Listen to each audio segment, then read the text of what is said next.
Clarel and Dr. Sandy. You are the next presenters. So dear participants, this is very interesting and exciting, especially for universities. It is about architecting and MSc blockchain program, challenges and vision from a Mauritian perspective. So Dr. Prayer is a seasoned academic and industry professional at the University of Technology, Mauritius. His rich experience in communications engineering and involvement in significant projects positions him as an authoritative figure in technology and engineering. And Sandy Armoogum is an associate professor focusing on various technological areas, including AI in agriculture and addressing gender disparities in ICT. Her academic achievement and experience really makes her a respected figure in the tech community. So, Dr. Clarel and Wendy, you're very welcome for your presentation. Please go on. Thank you very much, Diriba. Thanks for the great introduction as well. Actually, I messed up a bit with the timing, and my colleague and collaborator, Dr. Sandhya Armoogum, she's driving at this point in time, but I think she's with us in the room, but I will be doing the main presentation. Thank you. Good. Here we are.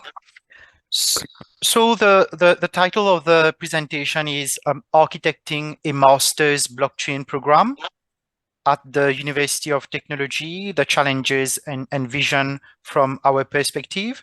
And hopefully some of the lessons learned, some of the challenges we went through might be helpful to the audience today. As we see, my close collaborator on this program and project is Dr. Sandhya Armoogum. So our agenda for today is listed here, and we are going to go directly into it because the previous presenter before me already introduced Mauritius through the Mauritian convention. So that was a great intro already. The first question would be quickly, where is Mauritius? So for those of you who might not know, it's a small dot in the Indian Ocean. So if you look at the left here, you won't see anything. If you look at the right, you might see a little dot near Madagascar. And then we have to go a bit, we have to zoom in a bit. And then on the right-hand side, you see where the arrow is, that is my country and an island. But that might not be the best view. Therefore, let me give you a better view of our country for you here. Beautiful. Excellent. So let me put it one more second. So some quick stats. We are about a very small island, about 2,000 kilometers square, 1.3 million population. We drive to the left. So I know most of you here are right drivers. Our currency is the Mauritian rupee. And just a side note here, Mauritius is introducing a pilot digital CBDC. That is a digital rupee by November 2023. Our tourists arrival is quite a lot, so over 500,000 as at June 2023. I would like to make a quick note on the Mauritian blockchain landscape. We have a very strong, perhaps one of the strongest regulatory framework in the region. And with a strong work of the regulator, the Financial Services Commission. Actually, we started to work on the program in 2020 to bring the master's program to life. And at that time, the regulatory framework was still in the works. And we have the acts that was released in February 2022. It's called the VITOS, that is the Virtual Assets and Initial Token Offering scheme service. So that is established now. We also have the presence of the Mauritius Africa FinTech Hub, the MAF, which is very, very active in the country to promote the development and the promotion of blockchain and FinTech in the country. Just yesterday, I was in a meeting with a FinTech Hub with over 100 participants to discuss about the FinTech initiatives in the country. So very active there. And we also have a government willingness to promote new technologies in the country, be it blockchain, AI, and the sort. However, where we have a gap is the number of professionals that can help and really implement blockchain-based solutions in the country. So while we have a very good regulatory framework, but we are lacking in terms of the education that we are giving to the population so that we can really make the best use of the framework. That is why my colleagues and I at the university, we found that this is a very valuable opportunity for us as a university to fill in the gap on the education front. So with that, I'm going to zoom directly to my university, which is the University of Technology Mauritius, or UTM, and the master's program. So we are a public university established in 2001. We have 5 schools, or at times we call them faculties in other countries. And the school from which Sandhya and I come from is the School of Innovative Technologies and Engineering. We have a student population of about 5,000 with a staff population of 200 with about 60 academic staff. So that is a screenshot of our website and zooming in on the master's program. So the name of the program is Blockchain Technologies and Business Applications. We really wanted to have both sides of the story. That is, on one side, the technological side, but also the business aspects. That is why when we were building the program, we collaborated with the School of Business Management and Finance at our university. And later on, I will tell you more because we had many more stakeholders to help build the program. Initially, we were thinking of working it as a 1.5-year part-time mode program, but then the content was so much that we had to extend it over 2 years. It is ECTS based, so it is already European friendly, with the ECTS system. And therefore, at a later point in time, anyone, even from abroad, wishing to come to Mauritius for the master's program, the program is easily understandable at the European level. It has been accredited by our Higher Education Commission in Mauritius, and that is quite a lengthy process. We had to go through a number of rigorous exercise, interviews, and so on, but we were accredited by the HEC of Mauritius. The first cohort of the program is going to be fully funded by the Human Resource Development Council of the country. So all the participants are going to have a full scholarship for the first cohort. But for that first cohort, it's going to be uniquely geared for the private sector of the country. So it's not going to be open to everyone. And what I would like to say is that it is basically and primarily a technical program. So it has a technical backbone to it, but along that backbone, we have a number of other elements such as the legal aspect, the entrepreneurship aspect, and many other elements that would come to beef up the program, but it's basically a technical program. And we also have a mix of local and international teaching staff, including Professor Cathrine Adama. That is why, by the way, we are here today to present the program. It's because of the collaboration that we have established with Professor Adama. So I would like to take some time to dive into the program and just to show you a bit about the curriculum. So we have 4 semesters in all. We are starting with the fundamentals, and then we believed that cryptography is a very important part in blockchain. And then we go into blockchain architecture components. So we talk about the different layers of blockchain, like layer 1, layer 2. You know, we have all types of terms and terminologies, layer 3, layer 0. We have oracles. So there are all these aspects are going to be taught at quite a deep level. And then we have 2 modules on business applications. We have business applications 1 and business applications 2. We have a programming seminar because the program is technical and the people will be actually coding the blockchain. So to bring them to the required level, we have a module programming seminar that is going to help level up all our students.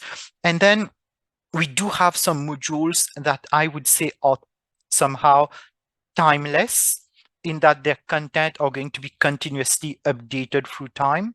And one of these modules is the perspectives on blockchain and fintech.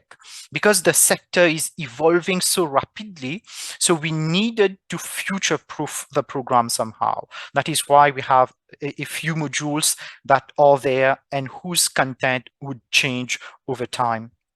Cybersecurity is a very, very important element. We have seen over the years how many millions of dollars have been lost by cybersecurity frauds.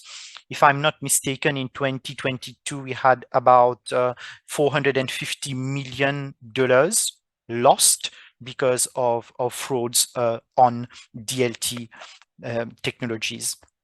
And then we have a module on research methodology, because we want to prepare the students already for their final year project or for their capstone project. So already in their first year, we prepare them, we train them so that they can tackle an excellent project for their second year. And then we start with the programming module. Of course, we have the legal aspects, and then we move on to deeper contract-oriented programming. Then we also have some side elements such as entrepreneurship, and then also blockchain business applications too. And then we have, of course, the capstone project. Another module that is a bit timeless is the cryptocurrencies markets and dynamics, tokenomics, because the cryptocurrencies, we know some are coming, some are going. We have stable coins, we have CBDCs, we have so many things coming. So we needed some placeholders for some modules that would be able to stand the test of time. So these are the modules. And what I would like to mention is that we have crafted these modules and the program with the utmost care. And I would like, to give to you a few of the challenges that we have faced and the lessons that we have learned, and hopefully some of these can be helpful to you. So one of the things that we found was very helpful is to get the right program design committee.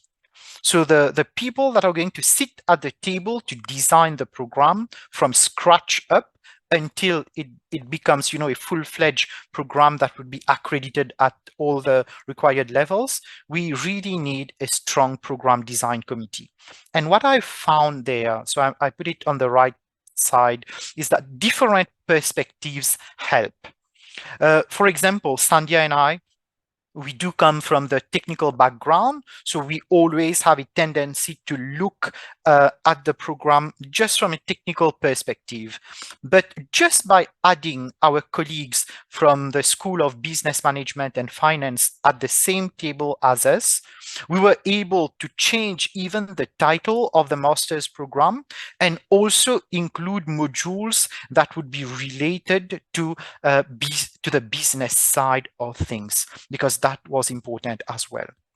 So in addition to people from the university, we then expanded that original program design committee to include people, from all the spheres around the blockchain technology. So we had people from the legal framework, we had people from the Financial Services Commission, we had some developers, we had people from the industry, from large companies, small companies, and all those stakeholders and actors, including also, for example, the Mauritius Africa FinTech Hub. So all these people sitting at the same table really provided an expanded perspective into what the program would need to be. So that is why I'm saying that getting the right program design committee is extremely important in the design of a master's program on blockchain, because the technology is changing so rapidly. So we need to get, the best people in the best areas and fields to be at the table. And then one challenge that we faced is we had multiple levels of vetting. To tell you that the program, we started working on that in 2020, and now in 2023, we had just laid down the final piece to the puzzle. We had just received the funding from an institution to run the first cohort. So we had vetting at the level of the department, at the level of the school, at the level of the academic council of the university, at the level of the Higher Education Commission, and also we had to make a proposition to the funding institution, which is the HRDC. So at these various vetting levels, there were different perspectives that were brought to light and that helped to develop, fine-tune the program even better. And, the program content and the order of the modules were very important. So each module was placed in its place for a certain reason. For example, the programming seminar was placed in the very first semester, just to beef up the programming capacity of the students.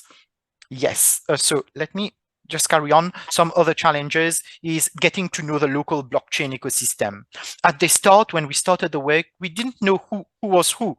We didn't know about the existence of some of the players, but as we started, to gather momentum and then talk to people, talk to the industry, and then, by word of mouth, we were able to get a better knowledge of the local blockchain ecosystem, and that is very, very helpful. One challenge that we face is the teaching staff qualifications, okay, because it's such a new technology, and even our teaching staff, we don't have, the knowledge or the skills. So what we had to do, we had to really level up. That is why my colleague Sandhya, for example, who's driving now, she has about 5 certifications in blockchain. Personally, I have a few certifications as well, and we are even now currently following further certifications, and I think that is not going to stop. So we are constantly upskilling ourselves to meet the challenges. But what is good is that we already have the pedagogical insight, so when we add the skills that we need to acquire in the blockchain arena, mix that with our, maybe, let's say, our understanding of education at tertiary level, then we have a good blend. Our short-term strategy is, we want to get the Genesis cohort running, and that is going to be in April 2024. So right now, until then, it's going to be marketing of the program. We are going to build a number of other initiatives around that. We would like, as the program is launched, to accumulate feedback at all levels. We want to get feedback from the staff, from the student. We want to know how are the modules doing, how is the program doing as a whole. And we are going to update, our module information sheets, because we want everything to be solidly ingrained so that the program is solidly worked out from end to end. And we intend to have a yearly program review, because the technology is moving. And so do we need to move with the program. Our long-term vision, and I'm going to end with that, our long-term vision is we want to host blockchain nodes on campus in the country. So we have already initiated some talks about that. We have already done some calculations in terms of the budget that would be required, and we are already moving ahead with that. So even when I say long-term vision, we are already starting to work on that.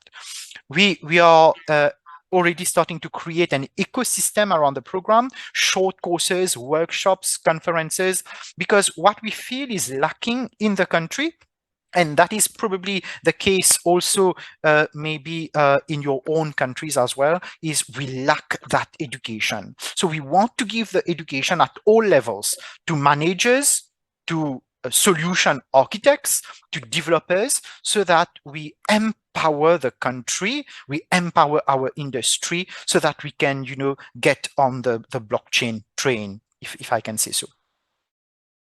We have a continuous upgrading of our program and a continuous upskilling of ourselves so that we are continuously relevant. And we also now position ourselves as academia to be part of the national strategies definition and policies that would be related to blockchain and fintech in the country. So I think that academia has a strong say, and we want to be, you know, at the table with all the other stakeholders to help define our national strategies and policies. And then we definitely want to attract, you know, international students and build a strong memorandum of understanding with other universities around the world. We've seen some other universities way ahead of us, you know, like, for example, University of Nicosia, they are, I think, miles ahead. They are really leading. So we really would like to connect with all those universities, like HTW Berlin. We have some universities in India to which we are connecting as well. So we really want to create that strong ecosystem. So with that, people, I thank you for your attention, and definitely we will take your questions, and you can reach us at the emails that you find down there, or you can just, you know, try to find us on LinkedIn. We will be there. So thank you very much. Thank you, Dr. Clarel, Cathrine, for your interesting presentation. I think it was wonderful and insightful. So architecting an MSc blockchain program, challenges and the vision from Mauritian perspective. I'm very happy because you are from UTM and then University Technology of Mauritius, and I'm here in Adama Science and Technology University. We share many things. We are science and technology universities, therefore we can sign a MOU, we can just exchange academic stuffs, because we also have a program called Technology and Innovation Management, which some of the courses are close to yours. And then after this conference, I'm sure we will just exchange details, and also we will sign MOUs, and then we can just design joint MSc programs on this. So thank you so much, Dr. Clarel. And then if there is any question, please, you're very welcome. Yeah, I have a question. It's no great surprise I'm following you with a conversation around peace building. So I guess I always see things through that lens. But Clarel, how does your university think about reaching out to some of the more marginalized young people who are interested in shaping the country and have a different perspective? What is the outreach kind of, not landscape, but ideas that you have for including them? Okay, that is a great question. You know, our university, maybe that is a bit side to the technical thing that we do at the university, but one of the side elements that we are starting to tackle is how our university can be a positive force in the community. So we have just started to work on this, I would say, this year itself, Wendy. So even in the month to come, we are going to outreach to the elderly people in the region. One of the things that we have decided at the level of our school recently is how can we be a force of good in the close neighborhood. So I think maybe we have not done that much in the past. The way maybe we have done it all the time is, you know, some of our students, they don't have all the financial facilities, but when they do come to our university, we really try to give a personal attention to our students.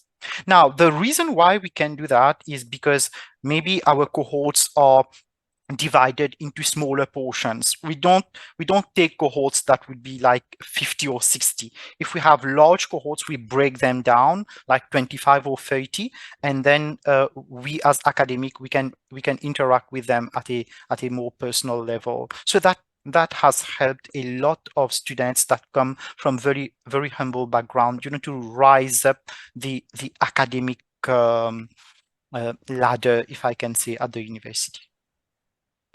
Yeah, but there's a lot to do in that direction. I agree to that.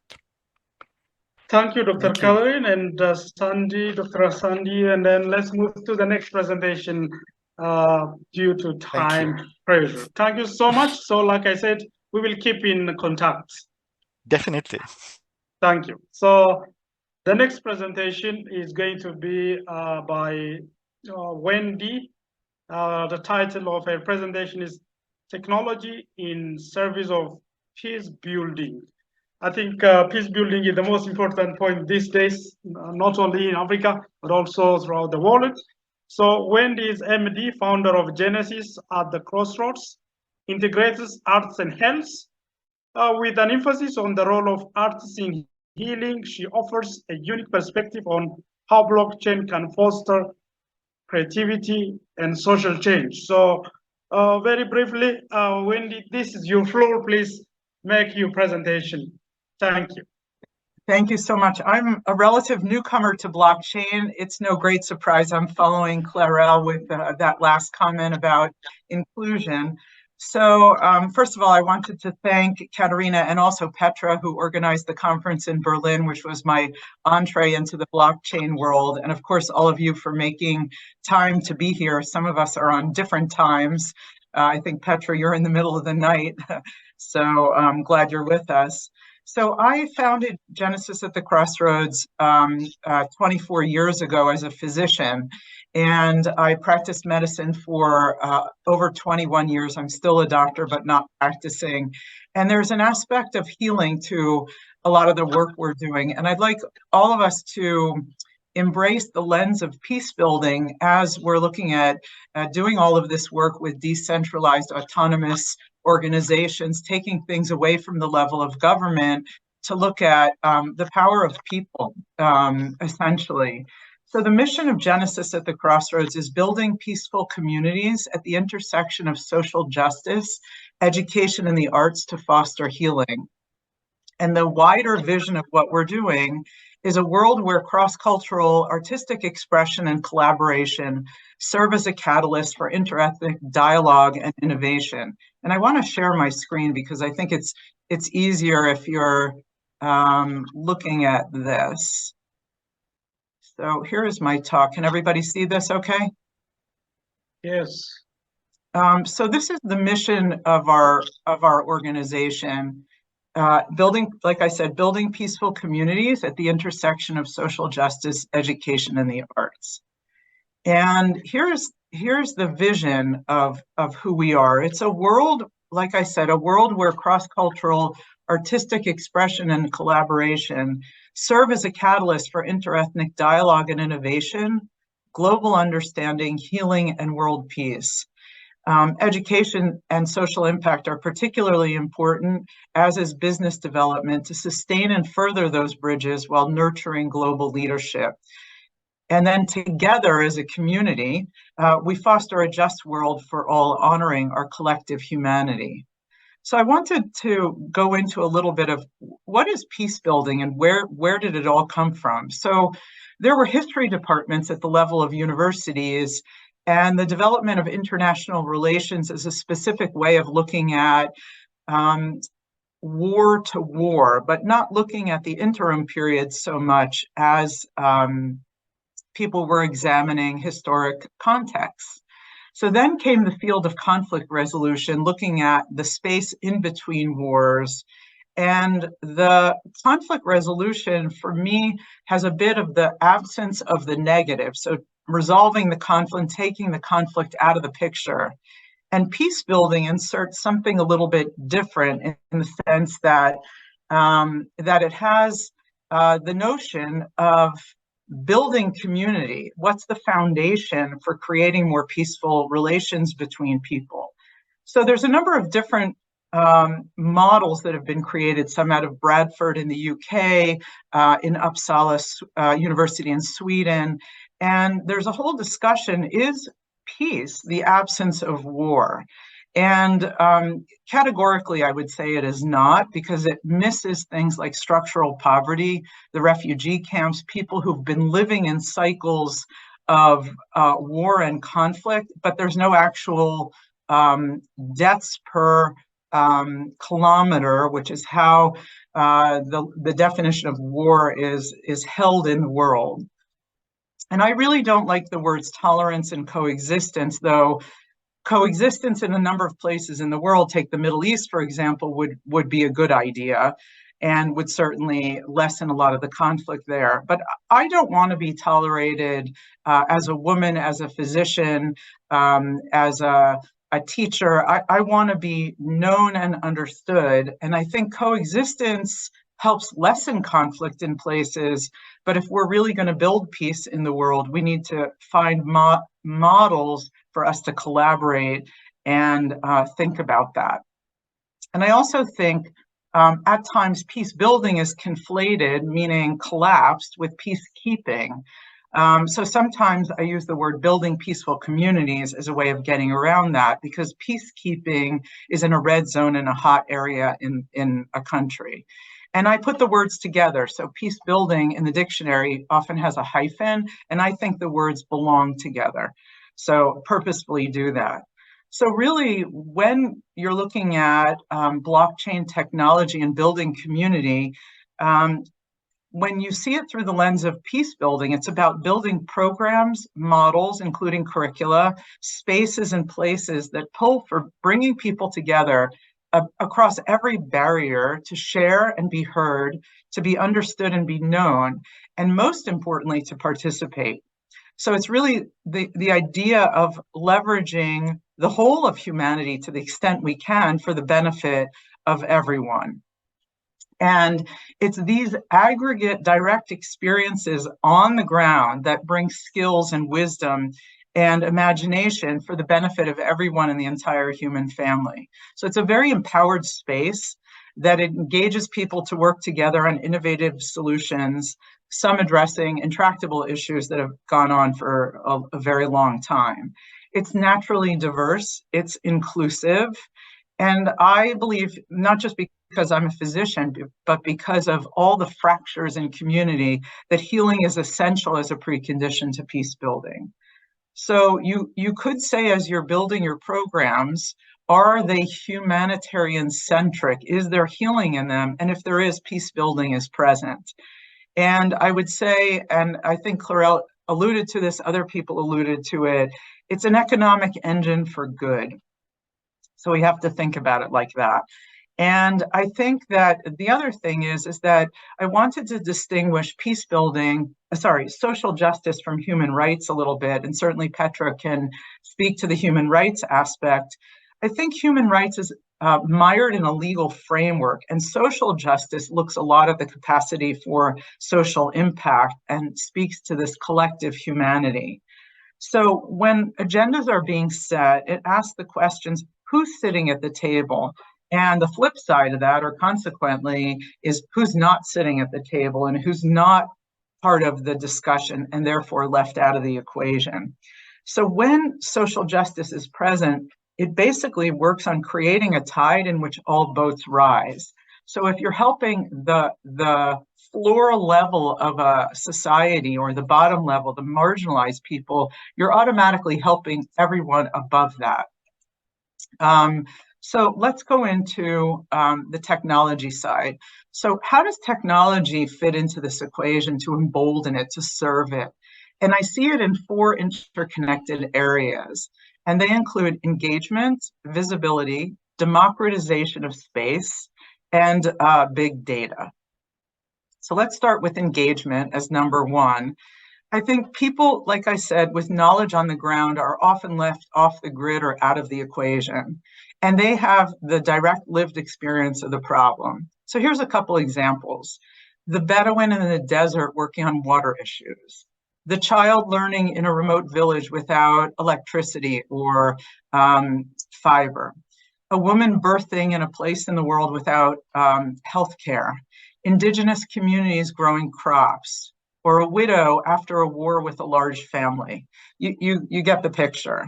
So it's reaching the remote corners as we reach the mainstream, and also the elite that may be in a bit more of an ivory tower and removed from the ground level, where their policies and their ideas are being activated. So this space, like I said, is inclusive, it's multicultural, and it's cross-sector. And because of that, there are intersections and interconnectivity that can be made. And so it's not really just checking a box for diversity, equity, and inclusion. It's engaging all of that richness in creative pursuit. And it's looking at how ideas can arise at these intersections. And because it gives voice and empowerment and agency to people, it's actually a way of not just creating certain people in the community that have power that dictate to others, but a more even space that allows for community building within it. And then there is visibility, which is the second point I wanted to make. So technology is operation critical to this, and it's a mechanism for amplification.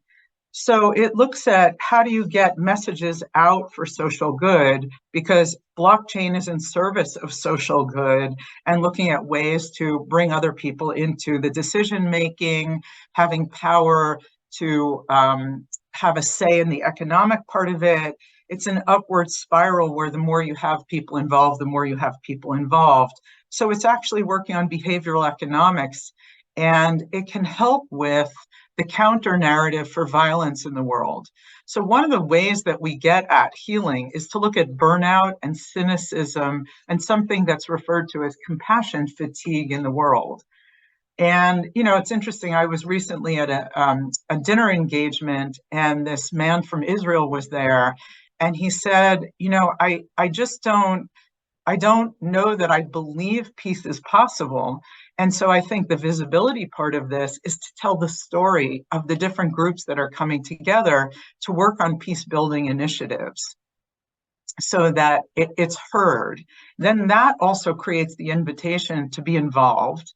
And you're part of something more positive, bigger than oneself. It's an opportunity for action, and it's actually a tool for talent search. So that ties into the engagement piece as well. And then it helps to leverage relationships. So one of the areas that I work in with Genesis at the Crossroads is in music and peace building.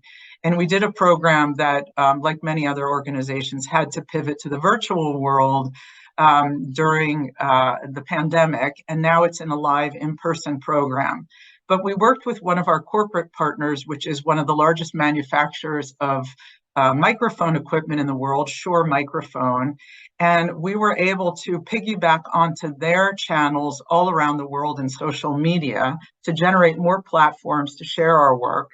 And one of their distributors is SFM across Canada in North America, and they reach 48 countries and millions of people with our message, where we can explore conversations for and about healing. And like I said, it inherently builds community. So then we were able to repurpose the content in some high profile places and engage media as well. And one of the high profile places was to work with Ariana Huffington, formerly of the Huffington Post, on her Thrive Global platform, and we're able to magnify that. So I think one of the things that's really important is to think about not just the end game of the metric and the result, but the process of doing the work is actually part of the product. So you're doing the work of the work while you work. So we were having a conversation to put a whole body of work about healing and think about what is healing in this present context. But while we were doing that, we were having discussions as an organization with our artists, with some of the youth that we work with, capacity building their leadership in peace building. And some of that work we used from the Zoom calls during the pandemic in the final production. And we're doing roundtables with different cohorts all across the United States and around the world. And we're able to invite them in the conversation as well. And their ideas and their work is part of the process of putting healing into the world. And then one of the other examples is we have a leadership and peace building education program for youth ages 15 to 19. And one of their areas that they learn in is peace journalism. So as I mentioned before, this compassion fatigue and put more into the world that allows people to see there are positive stories of people coming together and shaping community and doing things for the betterment of the world. It's not just all the sexy conflict stories that sell a paper. And we actually partnered with the Pulitzer Center on Crisis Reporting, and the deliverable for the course was a blog post that was a professional blog post. The students did photography. They had to write the stories after they interviewed people. And for instance, one cohort did it on homelessness in Chicago, went and interviewed people on the streets about their experience as homeless people. And these blogs were published on the Pulitzer Center for Crisis Reporting's website to the world to reach millions of people. So there's other ways that tech can interface with this whole idea of visibility. And for music, it's things like Spotify with digital downloads. We're doing a podcast called The Making of a Peace Hub, and we're looking at an idea of connecting. We have a program that triangulates people who have gently used instruments with in areas of conflict that could otherwise get pulled to more sinister activities, to be involved in music education, and to bring in a professional musician to teach those people and have gainful employment. So you can see where it's uplifting a number of communities and then making more peaceful communities in places where there would otherwise be conflict. And connecting the person who donates the instrument, who might otherwise be anonymous, with the person receiving it, so that there's a connection between those people being made. They're sharing their culture and their identity. And it works in the opposite as well. So there's the Southern Poverty Law Center in the South in the United States that's been heat mapping hate crime. And what they can do is create opportunities for intervention when they see a hot area where there's an awful lot of hate crime. These are places where more programming can be done in respect to peace building. And I would say HTW blockchain and this whole conference and bringing in stakeholders in Africa, like many of you, and around the world, is that we're perpetuating this message for peace building. And, even looking at doing virtual programs and in-person programs, so hybrid content, making a book from a conference, translating that into multiple languages, you can see how it spreads out from there. So then there's the democratization of space. And I'd like to say that this harkens back to inclusion. So you're widening access And I think the areas where we see the most opportunity for this is, as Clarel was mentioning, doing initiatives to bring in elder people, youth at the margins, other people that would be otherwise left out, bring them into the fold. Think about ways that in education, it's not just in-person education, but online curricula, downloadable units, broadening education where it's not just a full degree, but perhaps certificate programs, vocational education, seminars, other things like that. And all of this serves to uplift communities. And then I want to go to the whole nature of fundraising, because blockchain is certainly an incredibly powerful tool for doing this. And as we heard before, blockchain can scale, whereas a lot of crowdfunding is a little bit smaller scale, doesn't have the ability to scale as well. And in the crowdsourcing, we have opportunities with Kickstarter, Indiegogo, other mechanisms, the PayPal fund, Benevity, that is part of the corporate world, at least in the United States, and I think in parts around the world. And look at the ways that this goes back to visibility. So I don't know if many of you are familiar with the disease, Lou Gehrig's disease, or ALS, but there was somebody who came up with this crazy idea. Let's have a video of people dumping a bucket of ice on their head and doing it as a challenge to raise money for ALS. And this whole project, this video project with this somewhat crazy idea, went viral. And they were able to post these videos on an online platform. And as a result, more people kept doing this and raising more and more money by doing the dumping of ice buckets on their head, and raised millions of dollars for the cause of an intractable disease like Lou Gehrig's disease. So I want to go from there to basically say that this is also an aspect of visibility. It gives voice to people by economically empowering them, which then can shift priorities. And let's go to big data.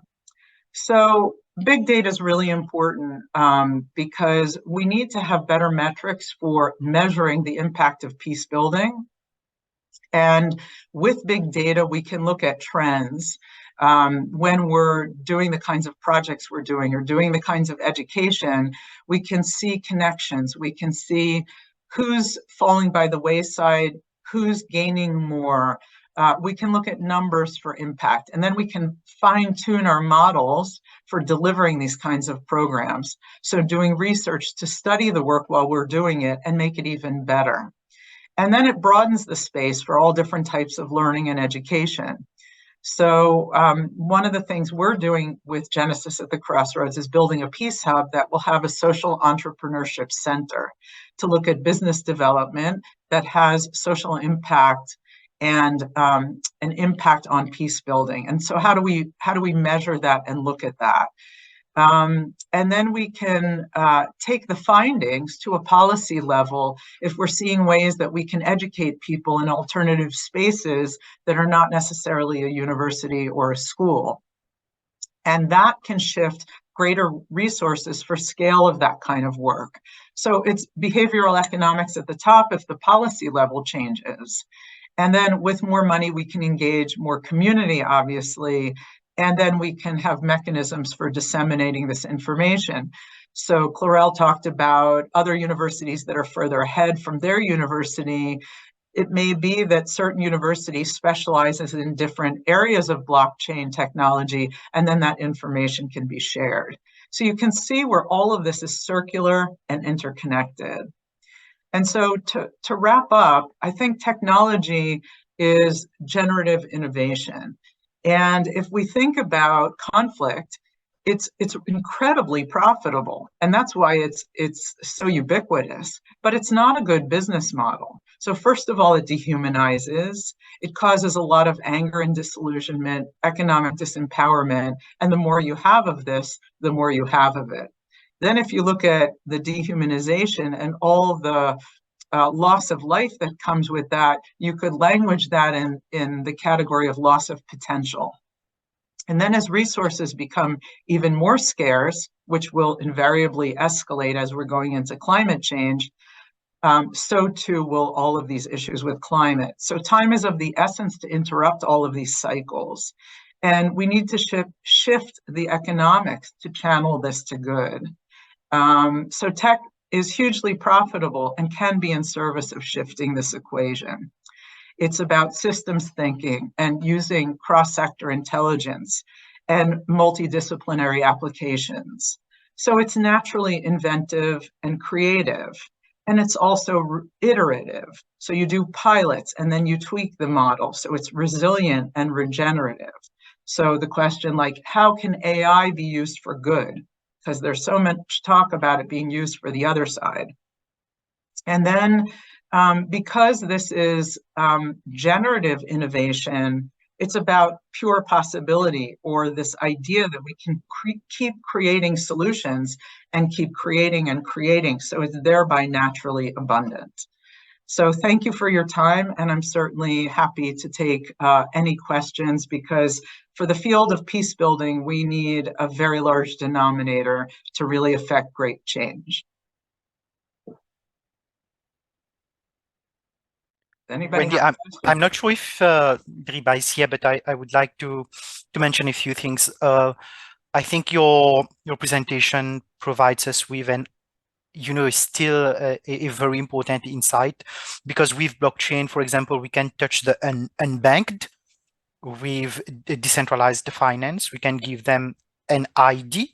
I know there is, for example, Stellar Lumens, who has joined the World Economic Forum to help as part of humanitarian aids to reach those people that would directly need those aids. So there's a lot indeed that blockchain can do. Yeah. So we'll really bring that into focus as well. Thank you, Wendy. Thank you so much, Rizzi. The issue of peace building is a global phenomenon. I think, Petra, you have something to raise. Yeah, it's more common. It was a fantastic presentation, and I think human rights is it's not only a legal concept, so I'm not quite sure. I think social justice and human rights are probably closer together than you think.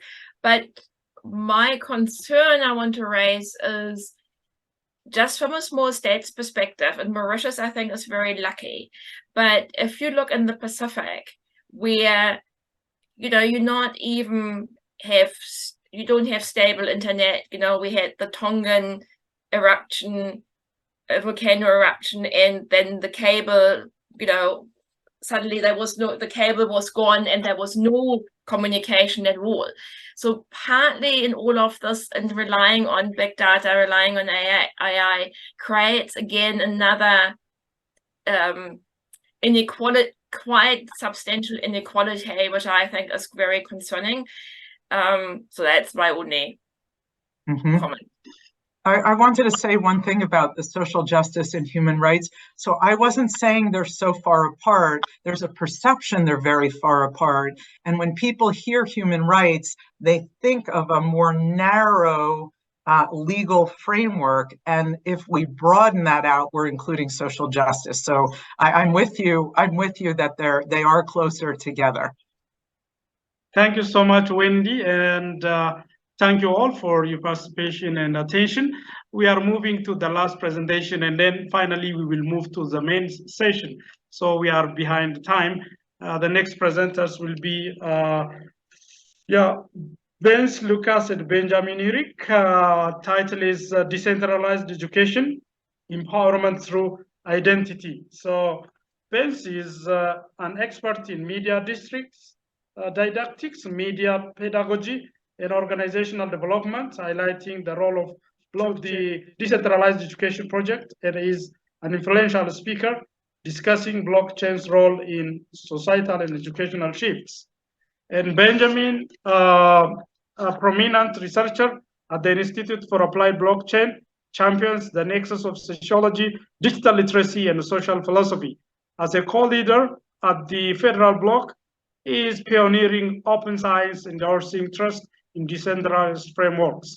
Benjamin's discourse at the Blockchain Conference will underscore the potential of blockchain in reshaping education and social paradigms. So it is your floor, Benjamin, and also my friend over there, Bence. You have 50 minutes for presentation. Thank you so much. Thank you for having us. I posted our presentation in the chat as well. So in case we don't have enough time for a deeper discussion, feel free to click through it and just connect with us via email, everything. So our topic is quite simple. We're going to get through it: decentralized education, identity through empowerment.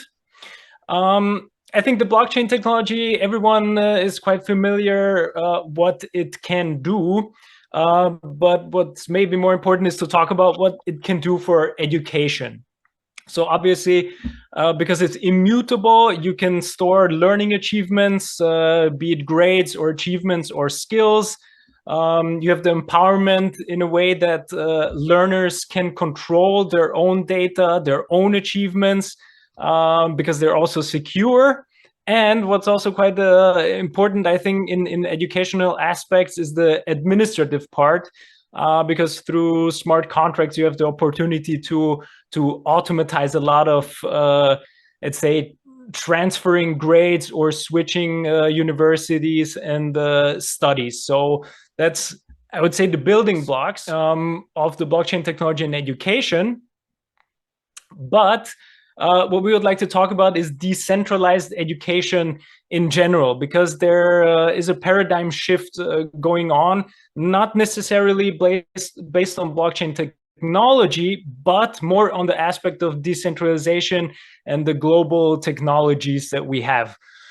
One is that learning is way more collaborative and self-driven, because if learners have more control over their own learning with their achievements, it's easier for them to connect to different learning partners, maybe more in informal settings and not only in schools and universities. It's globally accessible. You have different opportunities to co-create educational material, because everything is stored, because everything is immutable, because you have a clear metadata storage of what happened with the material you changed or you created. You have the opportunity to really have an overview about authorship and ownership of educational material, and it's a lot easier to share. And lastly, obviously, what I mentioned before, it's different the way recognition and verification of achievements work. You're not necessarily dependent on an institution. You can have it verified by your learning partner, your learning community. So everything is a bit more decentralized, because we focus on the knowledge and the community learning aspect. Because it's decentralized, the verification can work differently. Also, because you verify everything, the achievements, you could potentially benefit from different rewards, because you can show what you actually did in your learning process, which could then lead to scholarships and different rewards that you can use. To give a quick overview of some of the things I think we heard in the conference as well. You have a verified digital identity. You can verify your credentials as a learner, and open education resources give you the opportunity to share, use, and remix educational material all over the world. So I think those are the things that kind of are the driver for a decentralized world of education. Now I'm going over to Ben. Right, thank you so much. I'm gonna dive a little bit deeper into why we think decentralization, identity, DIDs, and education is really a paradigm shift, and what really has to change to achieve the goals Bence just mentioned. So the first one, maybe one of the most promising applications of blockchain technology in education, is the creation of a decentralized identity system. This innovation has the potential to dramatically improve global access to education, particularly in remote and let's say underserved areas, right? So traditionally, verifying educational credentials involves a centralized authority, often leading to delays and some inefficiencies. And even in remote or underserved regions, the lack of access to such authorities can be a significant barrier to educational opportunities in general. So with blockchain, we think students can have their educational credentials securely and transparently recorded on a distributed ledger. These credentials include, let's say, diplomas, certificates, and other qualifications. And as this information is stored on a blockchain, it becomes immutable and tamper-proof, reducing the risks and of fraudulent claims, for example. And we heard a lot about this in today's conference. But since they are not tied to any central authority, students from regions with limited infrastructure can have their credentials recognized globally, bypassing the need for a traditional centralized verification process and so on. This is particularly beneficial for refugees, migrants, or individuals in developing countries who may not have easy access to traditional educational institutions or centralized certification bodies. So the decentralized nature enhances data security and privacy, but also students have a greater control over their own data and can choose when and how to share it with educational institutions or employers. And I think this leads to an empowerment of individuals and strengthens their ownership of their educational achievements, right? So we think that one can really see the first potential of democratizing, to democratize access, I would say, to education on a global scale. This is not only, maybe this not only expands on educational opportunities, but also promotes inclusivity and empowers individuals to take control of their educational journey. And something we mentioned some of our projects already, and within our self-driven project, especially, he was talking a minute ago. This brings us closer to a meritocratic principle, what we want to achieve when it comes to education, and giving people access to the labor market and opportunities in society through skills and education, rather than by ethnicity, wealth, or social status, which, yeah, we can see maybe from these centralized institutions we are used to. The same is true for the secure credential verification we saw earlier, and also the tailored and immutable personality profiles students can construct for themselves and really lead to maybe a new way to present themselves to the world. And to come over to these three, let's say, examples, we follow the Cardano blockchain and also use this the Cardano infrastructure for our projects, just because of the scientific foundation and the really robust technological structure, and also the philosophy of a clearly oriented, which is clearly oriented towards decentralization, which is very important for us. So maybe staying true to our scientific method, we use Cardano as an example, but we would be ready to switch over to a new theory, right? So if a theory comes along which is more concise, we would stay true to our scientific nature and also use that one. But for now, we have two examples I want to just hit on very briefly, which the first one is Atala Prism. Maybe some of you have heard of it. It's a blockchain-based identity and credential verification system, which is developed by IOHK from Cardano. And Atala Prism is working in Ethiopia over the last couple of years. They provide a secure and decentralized solution for identity management for teachers, students, and schools in general. And for now, they're working with the Ethiopia's Ministry of Education to implement a national student and teacher ID. And I think they have implemented or onboarded around 640 students already.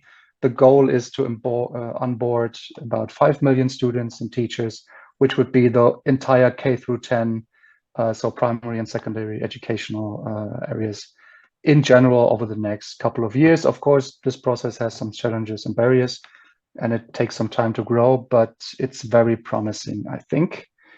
The second one, World Mobile, is a network which is creating nodes and air nodes. So they're working with Zeppelins, for example, to create air nodes to bring connectivity to rural areas in countries, different countries, especially in Tanzania and Zanzibar. I was in Zanzibar personally 2 years ago to have a look at the project, which is very impressive, and it's also expanded on the US, and I think it's Pakistan and so on. So we can see that these piloting projects are really there to gather experience, to find these challenges, and then expand over to new countries and bring connectivity, bring this identity system to really have the means and the ends to achieve what we were talking about over the last couple of minutes, because we really believe in the decentralized educational system, which brings me to the final slide. Of course, I said it's full of challenges, full of barriers, but we really want to end on a positive note and with a vision we really believe in. If we can harness the potential of blockchain technology, so we have to do it right. We have to have a closer look. We have to focus on the processes and work out some contracts and stay true to the principle of decentralization. And then we say decentralized education fueled by blockchain technology and Web3 holds the potential to transform the educational landscape worldwide. By embracing this paradigm shift and breaking down barriers, we can empower learners, promote equality, and unlock endless possibilities for the next generation of students. Thank you so much for your attention. We will happy to answer some questions and just write us some emails and we can stay in contact. Thank you so much. Thank you so much, Lukács and Benjamin. It's really interesting again. Decentralized education, empowerment through identity. I'm very happy that you have some information that those technologies are working in Ethiopia. And then I think in the future, we have a lot to work together. Thank you so much. And then in 2-3 minutes, we are going to join the main section and the main room. So if you have any comments in 1 or 2 minutes, you are very welcome.